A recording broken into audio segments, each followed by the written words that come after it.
जो घटना हुई थी, एक आपने कहा कि पुलिस की गुंडागर्दी, अगर पुलिस नहीं होगी हम सुरक्षित नहीं हैं।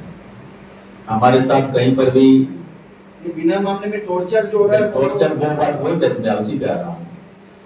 पुलिस हमारी सुरक्षा के लिए है, समाज में किसी प्रकार की गुंडागर्दी नहीं हो, बदमाशी ना हो, उसी के लिए पुलिस है। एक रिपोर्ट दर्ज हुई स्कूल में चोरी हुई, अध्यापक ने रिपोर्ट दी और रिपोर्ट देने के बाद में अज्ञात रिपोर्ट थी। पुलिस का काम है इन्वेस्टिगेशन करना। जब पुलिस ने वहां सीसीटीवी कैमरे खंगाले गए तो बालक दिखे। जब सीसीटीवी में वो बालक दिखे तो पुलिस की जिम्मेदारी बनती है कि उनको बुला करके पूछताछ की जाए।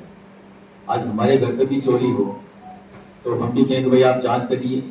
कई बार आप और हम देखते हैं कि कहीं मर्डर हो जाता है, पता लगता है, पुलिस जांच नहीं कर रही, पुलिस पकड़ नहीं रही है, तो पुलिस इन्वेस्टिगेशन करती है और अपने हिसाब से करती है और उस तथ्य तक जाना चाहती है कि वास्तव में अपराधी है कि नहीं। इसीलिए वो बच्चा वांटेड था। उस बच्चे के छोटे भाई को लेके आए दबाव बनाने के लिए, तो उसने कहा कि वो भाई वहां पर है। परिजनों को भी कहा कोई मेरे पास बच्चा लाए। पता लगा उस बालक की गिरफ्तारी हुई और गिरफ्तार होने के बाद मैंने लाया गया और लाने के बाद में पुलिस पूछताछ करी थी। मैं भी वहां गया, मैंने पुलिस से भी पूछा, लोगों से भी पूछा। लोगों ने जो बात बताई और पुलिस ने जो कहा, मैंने तुरंत जाकर के मैंने कहा कि भाई जो पुलिसकर्मी वहां थे, अगर ज्यादती हुई तो उनको सस्पेंड करिए। तो उसी समय पुलिसकर्मी को सस्पेंड भी किया गया। अब ये जांच का विषय है कि वास्तव में मारपीट से मौत हुई या और कारण थे, वो मेडिकल रिपोर्ट आने के बाद पता लगेगा। और मेडिकल रिपोर्ट के बाद में जो भी कार्रवाई होगी वो होगी। उन लोगों से बातचीत हुई, मैं खुद वहां रहा था और समझाइश होने के बाद में उनके माता पिता ने आकर मुझसे कहा कि भाई साहब ये हमारी मांग है। और जो माता पिता की इच्छा थी, हमारी सबकी मंशा थी कि किसी का बेटा गया है, उन्हें मदद मिलनी चाहिए।